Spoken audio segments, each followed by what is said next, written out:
दुनिया को लग रहा है कि अमेरिका और ईरान के बीच सीज फायर पर शांति वार्ता होने जा रही है। ऐसे वक्त में लेबनान पर इजरायल के तूफानी हमलों ने एक और भीषण युद्ध का रास्ता साफ कर दिया है। दावा यह किया जा रहा है कि ईरान भड़क चुका है और अब अमेरिका और ईरान के बीच नए सिरे से सबसे खूनी जंग छिड़ने जा रही है।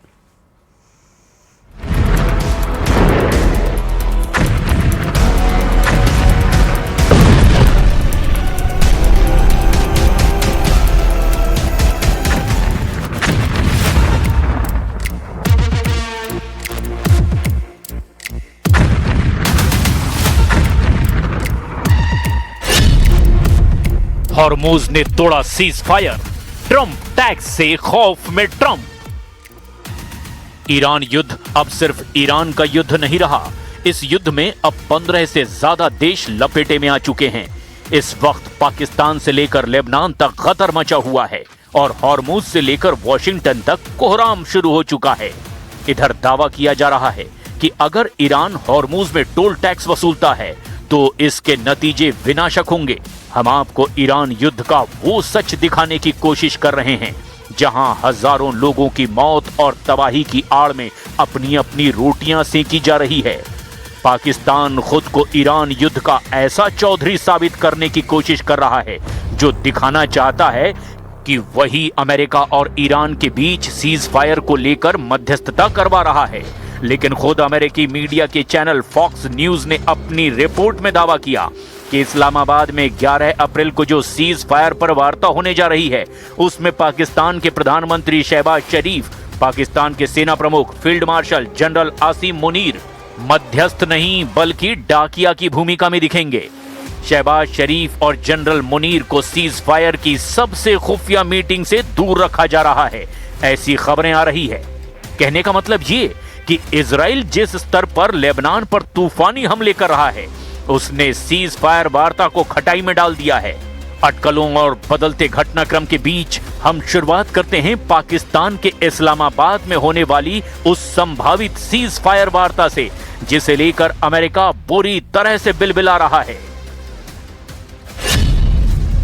100% दावा, लेबनान पर हमला, टूट जाएगा सीज फायर। कुछ रिपोर्ट्स में दावा किया गया कि 14 दिन का सीज फायर किसी भी वक्त टूट सकता है। हालांकि ईरान का दावा है कि इजराइल ने 8 अप्रैल 2026 को सीज फायर के ऐलान के महज 4 घंटे बाद ही सीज फायर तोड़ दिया था और ईरान पर कम से कम 4 जगहों पर मिसाइल और ड्रोन हमले किए थे। लेकिन अब सबसे बड़ा सवाल यह है कि अमेरिका के उपराष्ट्रपति जेडी वैंस इस वक्त ईरान के वार्ता के लिए इस्लामाबाद पहुंच चुके हैं। ऐसे में सवाल यह भी कि क्या ईरान भी सीज फायर वार्ता को लेकर उतना ही व्याकुल है जितना अमेरिका? क्या ईरान पहले ही तय कर चुका है कि वो दिखावे के लिए ही सीज फायर वार्ता में हिस्सा लेगा? मौजूदा घटनाक्रम और हमलों ने तो ये ही साबित किया कि ईरान तब तक अमेरिका से वार्ता को तैयार नहीं जब तक कि लेबनान पर इजराइल के खूनी हमले बंद नहीं हो जाते, क्योंकि लेबनान पर हो रहे हमलों ने ईरान के हाथ बांध दिए हैं, जबकि इजराइल ने दो टूक कह दिया है कि वो लेबनान को सीज फायर का हिस्सा नहीं मानता और वो और ज्यादा हमले लेबनान पर करेगा। जरा देखिए, लेबनान में इजराइल के तूफानी हमलों को देखकर ईरान क्यों भड़क रहा है। सीज फायर के ऐलान के महज कुछ घंटों के भीतर ही इजराइल ने लेबनान पर अब तक का सबसे बड़ा हवाई हमला किया, जिसे इजरायली मीडिया ने ऑपरेशन इंटरनल डार्कनेस का नाम दिया है। इजरायली वायुसेना के 50 लड़ाकू विमानों ने मात्र 10 मिनट के भीतर पूरे लेबनान में 100 से ज्यादा ठिकानों पर बमबारी कर दी। इधर पीएम बेंजामिन नेतन्याहू ने साफ कहा कि पाकिस्तान की मध्यस्थता में हुआ समझौता लेबनान पर लागू नहीं होता। इजराइल का टारगेट दक्षिणी लेबनान में एक बफर जोन बनाना है। ईरान ने इन हमलों को सीज फायर का उल्लंघन बताया और कहा कि लेबनान पर हमला ईरान पर हमला है। If the Iranians are willing to negotiate in good faith, we're certainly willing to extend the open hand.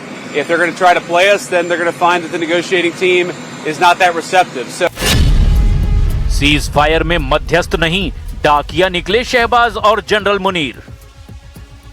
Fox news और दूसरे पश्चिमी मीडिया आउटलेट्स ने पाकिस्तान में 11 अप्रैल 2026 को होने वाली सीज फायर मीटिंग को लेकर कुछ ऐसे दावे किए हैं जिससे साफ पता चलता है कि अमेरिका और ईरान की वार्ता के बीच पाकिस्तान सीधे मध्यस्थ नहीं बल्कि डाकिया की भूमिका में है। यहां तक कि मुख्य वार्ता की टॉप लेवल मीटिंग में प्रधानमंत्री शहबाज शरीफ और जनरल आसिम मुनीर को वार्ता से दूर रखा जा सकता है। फॉक्स न्यूज के हालिया कवरेज ने इस बात पर जोर दिया कि पाकिस्तान की भूमिका एक सार्थक मध्यस्थ की बजाय केवल एक मेजबान यानी होस्ट तक सीमित है। फॉक्स न्यूज के विश्लेषकों का मानना है कि पाकिस्तान केवल एक वेन्यू प्रदान कर रहा है। असली बातचीत तो वॉशिंगटन और तेहरान के बीच बैक चैनल जैसे कि ओमान या कतर के जरिए पहले ही तय हो चुकी है। पाकिस्तान का रोल केवल एक डाकिये या फिर पोस्ट बॉक्स जैसा है जो संदेशों को इधर उधर पहुंचा रहा है, लेकिन नीतिगत फैसलों पर उसका कोई प्रभाव नहीं है। इजरायली मीडिया भी फॉक्स न्यूज के सुर में सुर मिलाते हुए कह रहा है कि सीज फायर वार्ता पर असली नियंत्रण अमेरिका के पास है और पाकिस्तान केवल अपनी अंतर्राष्ट्रीय छवि सुधारने के लिए इस वार्ता का इस्तेमाल कर रहा है।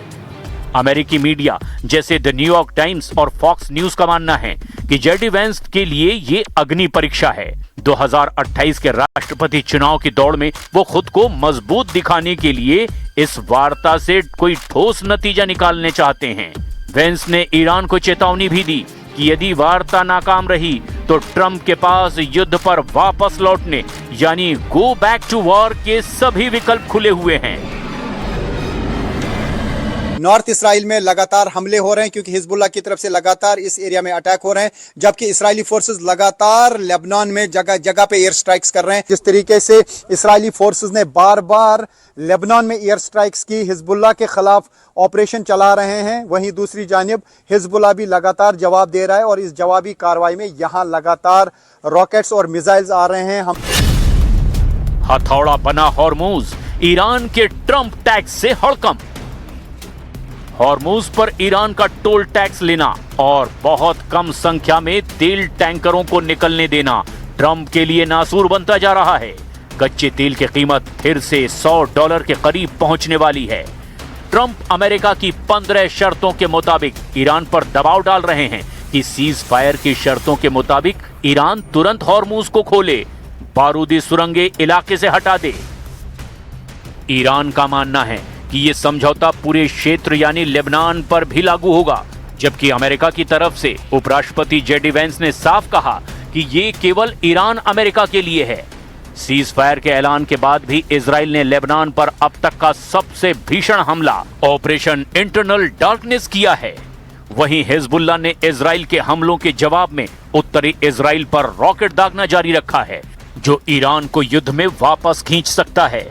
ईरान का हॉर्मुज दुनिया की आर्थिक रग है, जहां जरा सी हलचल वैश्विक मंदी ला सकती है।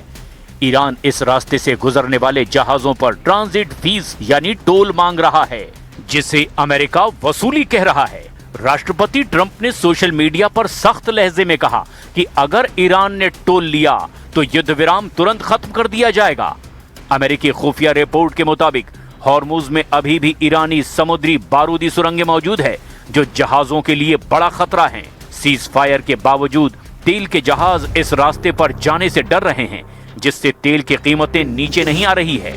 जबकि ईरान बार बार एक ही बात कह रहा है कि इजराइल लेबनान पर हमले रोके, लेकिन इजराइल दक्षिणी लेबनान में एक सैन्य बफर जोन बनाना चाहता है, जिसे लेबनान और ईरान अपनी संप्रभुता पर हमला मानते हैं।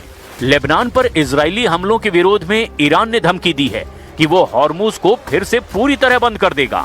अगर जेडी वेंस और ईरानी प्रतिनिधि मंडल के बीच लेबनान को लेकर कोई स्पष्ट सहमति नहीं बनती या फिर सीज फायर पर मीटिंग नहीं हुई, तो सीज फायर किसी भी वक्त टूट सकता है। कुल मिलाकर अगले 24 घंटे बहुत भारी साबित हो सकते हैं और हो सकता है कि ईरान और अमेरिका एक बार फिर से एक दूसरे पर घातक हमले कर रहे हों।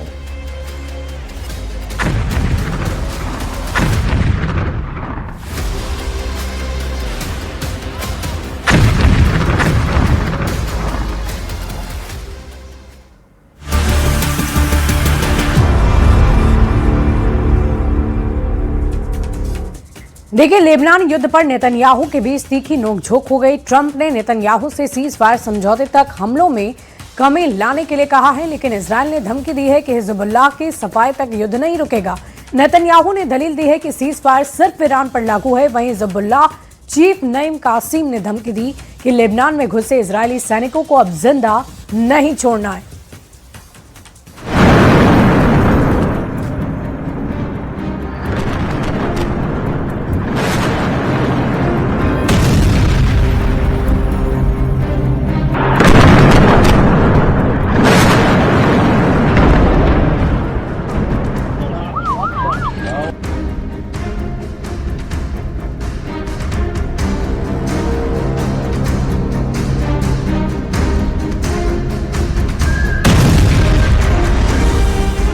ये धुआं इजराइल के बरसाए बमों का है। दक्षिणी लेबनान में ऐसे धमाके दिन रात हो रहे हैं। इजराइल की सटीक बमबारी में हिजबुल्लाह लड़ाकों की लाशें बिछ रही है।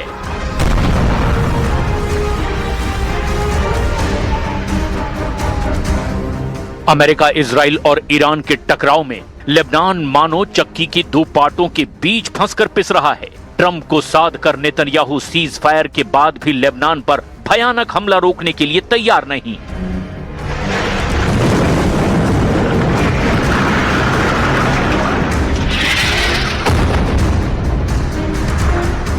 लेकिन ईरान धमकी दे रहा है कि अगर लेबनान में युद्ध नहीं रुका तो फिर सीज फायर टूटेगा, युद्ध भयानक स्टाइल में भड़केगा।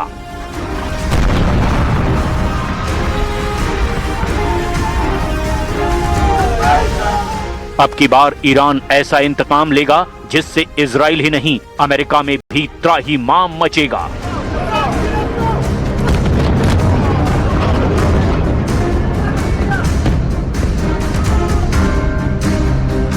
मगर ट्रंप के बीबी यानी नेतन्याहू किसी की सुनने को तैयार नहीं है।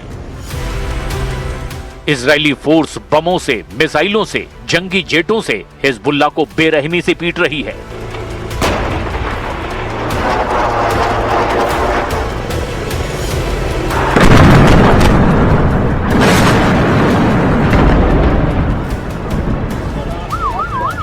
इजराइल लेबनान में कब्जा बढ़ाता जा रहा है। इजराइल हिजबुल्लाह के गढ़ में घुस करके मारने लगा है। नेतन्याहू ने कहा है कि लेबनान में कोई सीज फायर नहीं है, इसीलिए इजराइल की सेना हिजबुल्लाह पर हमले जारी रखेगी।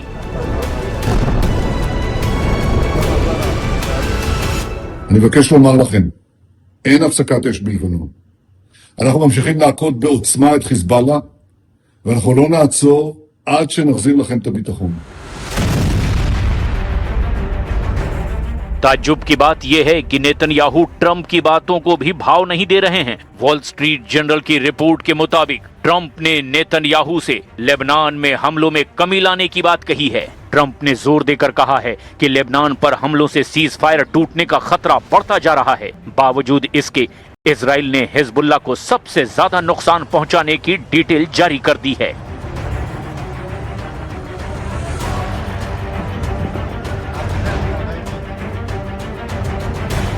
हिजबुल्लाह के 200 से ज्यादा रॉकेट लॉन्चर तहस नहस कर दिए गए हैं। इजराइल के हवाई हमलों में फाइटर ग्रुप के सैकड़ों आर्टिलरी ऑपरेटिव मारे गए हैं। हिजबुल्लाह की नस्र यूनिट में आर्टिलरी कमांडर अली कामिल अवार अल हसन को इजराइल ने मार गिराया है। इजराइल के आर्मी चीफ जनरल इयार जमीर ने ईरान को धमकी देकर कहा कि अगर ईरान ने सीज फायर को तोड़ा तो लेबनान जैसा हमला तेहरान पर भी होगा।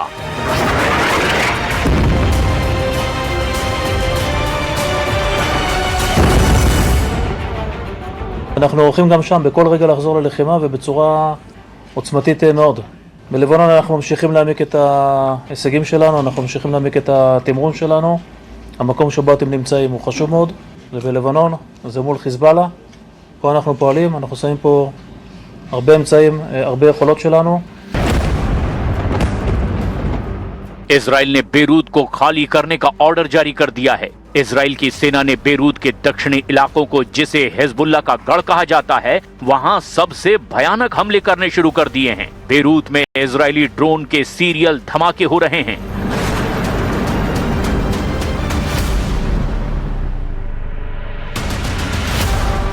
इजरायली सेना दक्षिणी लेबनान के 30,000 लोगों के शहर ब्रिंट जेबेल को घेरने के लिए आगे बढ़ चुकी है। इजराइल का प्लान उत्तरी इजराइल को हिजबुल्लाह लड़ाकों से हमेशा के लिए सेफ रखने का है, जिसके लिए इजराइल लेबनान में बफर जोन बनाने में जुटा हुआ है। जैसे सीरिया में घुसकर बड़े हिस्से में इजराइल ने बफर जोन बना रखा है। इजराइल ने सीरिया के सबसे ऊंचे माउंट हरमोन को छावनी में बदल दिया है और अब उसी तर्ज पर लेबनान में बफर जोन बनाकर इजराइल सुरक्षा कवच बनाने के लिए तैयारी में जुटा है।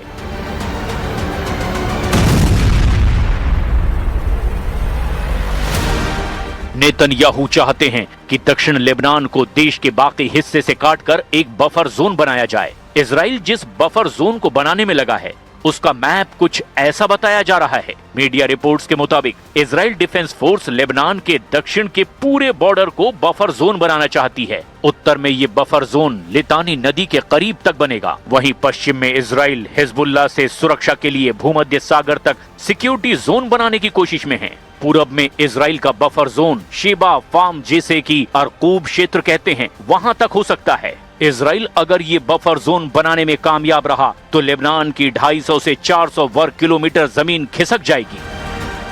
इजराइल आर्मी चीफ इयाल जमीर दावा कर रहे हैं कि उनकी सेना सही ट्रैक पर है। मिशन बहुत जल्द कंप्लीट हो सकता है।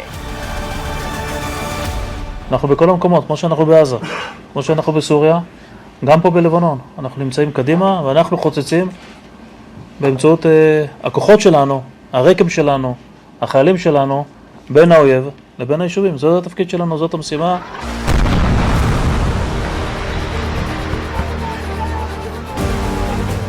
इजराइल के बफर जोन प्लान से ईरान बौखलाया हुआ है। सुप्रीम लीडर मुस्तफा खामनेई ने नेतन्याहू की वॉर क्राइम फाइल फिर से खोलने की धमकी दे डाली है।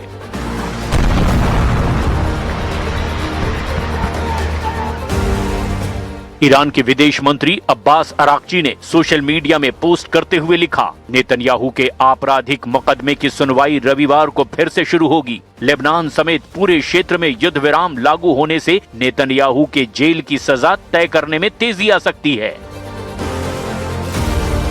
ईरान ने ट्रंप को सलाह दी है कि वो इजराइल के ट्रैप से निकल करके अमेरिका की बर्बादी को टाल सकते हैं, क्योंकि हिजबुल्लाह के रॉकेट के टारगेट पर अब खाड़ी में अमेरिकी अड्डे भी आ चुके हैं। हिजबुल्लाह लड़ाकों ने इजराइल पर अंधाधुंध रॉकेट की बौछार शुरू कर दी है। इजराइल के किरियात शमोना में सायरन के शोर के बीच ही हिजबुल्लाह के रॉकेट फट रहे हैं। इजरायली होम फ्रंट कमांड ने जानकारी दी कि लेबनान से दागे गए रॉकेट से इजराइल का हुला वैली के किरियात शमोना में भारी नुकसान हुआ। इजराइल को 2 फ्रंट से दुश्मनों ने दहलाना शुरू कर दिया है। हिजबुल्लाह का साथ दे रहे यमन के हूथी फाइटर्स ने मिसाइलें दागनी शुरू कर दी है। हूथी चीफ ने हमलों को धार देते हुए धमकी दी है कि लाल सागर में हूथी ने अमेरिका इजराइल को मार भगाया है। हूथी चीफ अब्दुल मलिक ने ऐलान किया कि बहुत जल्द अमेरिका को खाड़ी देशों से खदेड़ दिया जाएगा।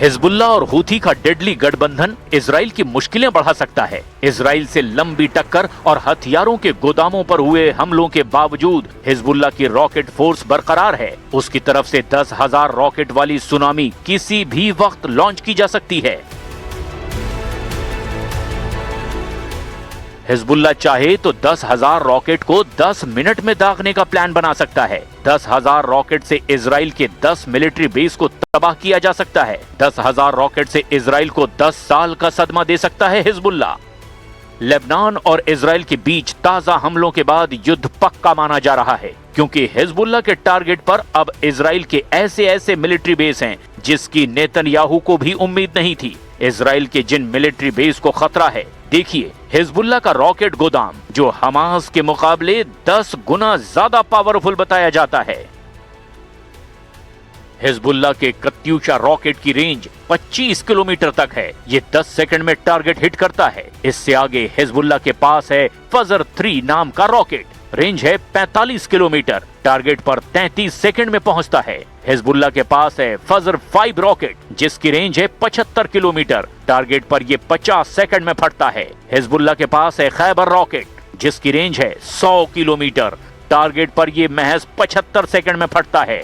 हिजबुल्लाह के पास है ज़िलज़ाल 2 रॉकेट, इसकी रेंज 200 किलोमीटर बताई जाती है। इसमें 600 किलो विस्फोटक फिट किया जा सकता है और ये 120 सेकंड्स में यानी 2 मिनट के भीतर टारगेट पर पहुंच जाता है।